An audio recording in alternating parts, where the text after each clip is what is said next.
Hello guys, नमस्कार, अस्सलाम वालेकुम, वेलकम टू द चैनल। आज की इस वीडियो में हम डील करने जा रहे हैं लंग्स के साथ, है ना। लंग्स और प्लूरा आज हम पढ़ेंगे, ठीक है। बड़ा छोटा सा और बड़ा इजी टॉपिक है जिसको हम खामखा कॉम्प्लिकेट कर देते हैं।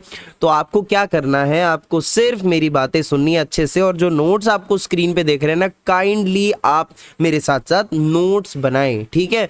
तो चलिए शुरू करते हैं आज का टॉपिक। सबसे पहले, what is pleura? Pleura is a delicate and closed serous sac around the lungs, जो लंग्स को सराउंड करके रखती है, ठीक है।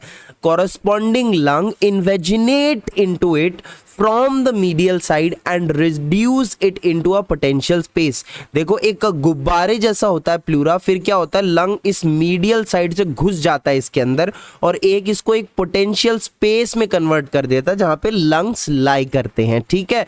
और प्लूरल सैक की अगर हम बात करें ना, प्लूरा और pleural sac, it consist of two layers. दो लेयर्स कौन सी हैं? अंदर वाली विसरल प्लूरा या पल्मोनरी प्लूरा भी हम इसको कहते हैं, और बाहर वाली पैराइटल प्लूरा। अच्छा, यहीं पे हम डेवलपमेंट की बात भी कर लेते हैं, जो कि एक फ्रीक्वेंटली आस्क्ड क्वेश्चन है वाइवा में, कि पैराइटल प्लूरा कहां से डेवलप करती है। It develops from the somatopleuric layer of lateral plate mesoderm. फिर पल्मोनरी प्लूरा या फिर विसरल प्लूरा कहां से डेवलप करती है? Develops from the splanchnopleuric layer of lateral plate mesoderm, ठीक है। तो अब देखिए ये डायग्राम सिंपल सा, बाहर की तरफ पैराइटल, अंदर तरफ विसरल प्लूरा, एंड देन उनके बीच में ये जो पर्पल कलर में मैंने स्पेस दिखाया है, दिस इज प्लूरल कैविटी। और देखो लंग्स जो है, प्लूरल सैक लंग्स को कवर करके रख रहा है, ठीक है। पैराइटल प्लूरा की चार पार्ट्स होते हैं, ठीक है। चार पार्ट कौन से, याद रखना, किसके पार्ट्स? पैराइटल प्लूरा के। देखो, पैराइटल प्लूरा का वो पार्ट जो रिब्स की तरफ आए उसको हम बोल देते हैं कोस्टल प्लूरा, ठीक है। और जो डायफ्राम की तरफ आए, नीचे की साइड, उसको हम डायफ्रामेटिक प्लूरा कह देंगे। और जो ऊपर की तरफ आता है उसको हम क्या कह देंगे? Cervical pleura. क्या बोल देंगे हम उसको? सर्वाइकल प्लूरा, सर्वाइकल रीजन की तरफ ऊपर की साइड जो आए। और जो मीडियास्टिनम स्पेस की तरफ जो ये प्लूरा आ रहा है, इसको हम क्या कह देंगे? मीडियास्टिनल प्लूरा, ठीक है। लाइनिंग एपिथेलियम क्या होता है? The pleura is lined by which epithelium? Simple squamous epithelium which is also called mesothelium here, ठीक है। अच्छा, अब हम लोग ये देखते हैं सब डिविजन्स को थोड़ा सा डिटेल में। ये देखो, सबसे पहले ऊपर वाला सर्वाइकल प्लूरा, ये कोस्टल प्लूरा है जो रिब्स की तरफ आ रहा है। देखो यहाँ पे रिब शो करी, तो रिब्स की तरफ आने वाला कोस्टल प्लूरा। और मीडियास्टिनम स्पेस की तरफ आने वाला ये कौन सा प्लूरा है? ये वाला, ये है मीडियास्टिनल प्लूरा। और नीचे डायफ्राम के कांटेक्ट में जो रहता है sorry, it's the diaphragmatic pleura, okay. तो ये चार पैराइटल प्लूरा को हम लोग चार सब डिविजन्स में देखते हैं, दैट्स इट, बड़ा आसान है। अच्छा, प्लूरा के अंदर एकदम कॉर्नर्स पे यहाँ पे हमारे पास एक स्पेस होता है, रिसेस होता है, जिसको हम कहते हैं costodiaphragmatic recess of pleura.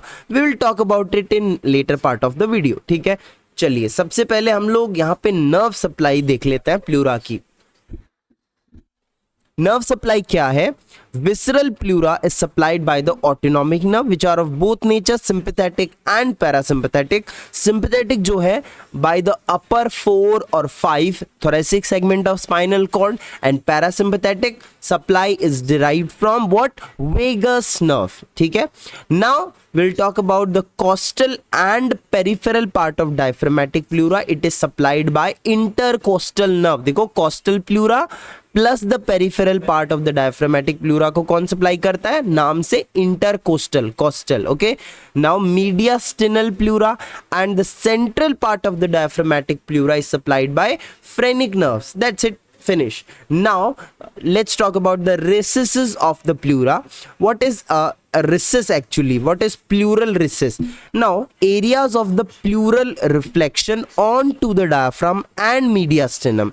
The space between the parietal and visceral pleura is greatly expanded. देखो, प्लूरा जो होता है जब नीचे जाता है इस तरीके से, यहाँ पे देख रहे हो आप, ऐसे रिफ्लेक्ट होके वापस जा रहा है। तो यहाँ पे at the site of these reflections, यहाँ पे पैराइटल और विसरल प्लूरा के बीच में देखो थोड़ा एक्स्ट्रा स्पेस प्रेजेंट होता है। यहाँ पे एक तो इस लोकेशन पे और एक यहाँ पर जहाँ पर मीडियस्टिनम की तरफ यहाँ पे भी कुछ स्पेस होता है। दिस इज कॉल्ड रिसिस, ठीक है, इसको हम कहते हैं रिसिस। अब ये जो रिसिस है, these expanded regions of the pleural cavity, these are called pleural recesses. और ये जो दो रिसिस हैं प्लूरा की, ये कौन सी? कोस्टो डायफ्रामेटिक जो कि डायफ्राम की तरफ दिखाई दी अभी मैंने, और कोस्टो मीडियस्टिनल जो मीडियस्टिनम की तरफ दिखाई थी। Now what is the importance of these spaces, या इस रिसेस का इंपॉर्टेंस क्या होता है? These are essential for the lung expansion during deep inspiration. Okay, now costodiaphragmatic recess of the pleura के बारे में थोड़ा सा हमें डिटेल से जानना है।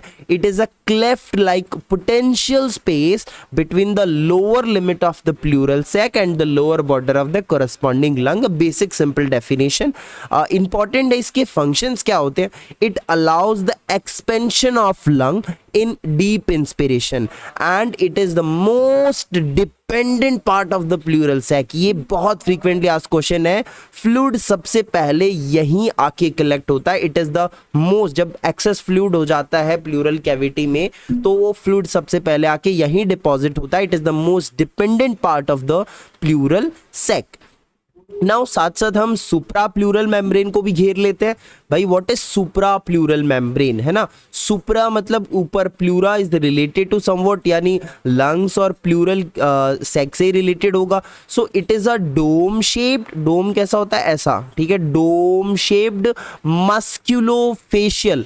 Now musculo refers here for scalenus minimus muscle and fascial refer for endothoracic fascia. तो इन दोनों चीजों से मिलके एक डोम शेप्ड एक्सपेंशन बनता है विच protect the apex of the lung. मतलब ये लंग है, इसका एपेक्स है, इसको इस तरीके से ऐसा प्रोटेक्ट कर रहा है, इस तरीके से आप समझिए।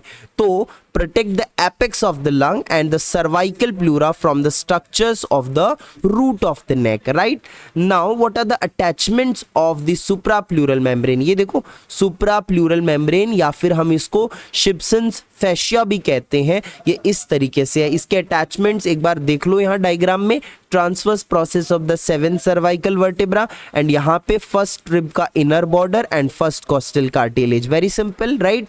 तो in front inner border of the first rib, behind the tip of the transverse process of C7 and medially continuous with the here with the pretracheal fascia by side of the trachea. Trachea के side में प्रीट्रैकियल फैशिया present होता है, तो medially तो वो आ जाता है, ठीक है।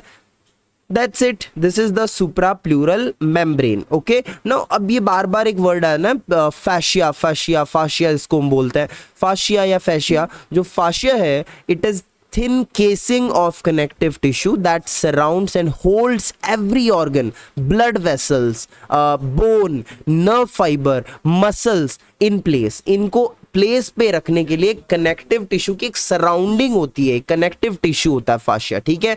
नाउ प्लूरल एफ्यूजन के बारे में जानते हैं। प्लूरल एफ्यूजन, नाउ जब भी एक्स्ट्रा एक्सेसिव फ्लूइड एक्यूमुलेट हो जाता है ना प्लूरल कैविटी के अंदर, उसको हम कहते हैं प्लूरल एफ्यूजन। नॉर्मली 5 से 10 ml of clear fluid present होता है। एफ्यूजन क्यों होता है? इन्फ्लेमेशन ऑफ प्लूरा के कारण। इफेक्ट क्या होता है इसकी वजह से? भाई अगर फ्लूइड डिपॉजिट हो जाएगा प्लूरल कैविटी के अंदर तो वहां पर लंग्स ज्यादा एक्सपेंड नहीं कर पाएंगे और most referred side for pleural aspiration. अब हमें इस फ्लूइड को जब निकालना होगा तब हम लोग कौन सी साइड पे निडल डालेंगे, ये बहुत इंपॉर्टेंट है। In the mid axillary line 9th intercostal space में हम लोग निडल डालेंगे। Needle inserted in the lower part of the intercostal space. क्यों? क्योंकि ऊपर की तरफ वैन होती है, वैन मतलब वेन, आर्टरी और नर्व्स होती है इंटरकोस्टल स्पेस के अंदर along the upper border of the rib. So to avoid injury to those intercostal vessels and nerves, we'll insert the needle in the lower part of the intercostal space. That's it. So now in this video we are done with the pleura. We are done with the pleura and lungs we will discuss in the next short video. Okay. So यहाँ पे हमारा pleura खत्म हो गया है। lungs के बारे में हम next video में discuss करेंगे। lungs भी बहुत ज़्यादा आसान है, बस थोड़ा सा लेंदी है उसको पढ़ना, तो आप टेंशन ना लें। मिलते हैं नेक्स्ट वीडियो में the new topic. Till then take care, bye bye, see या।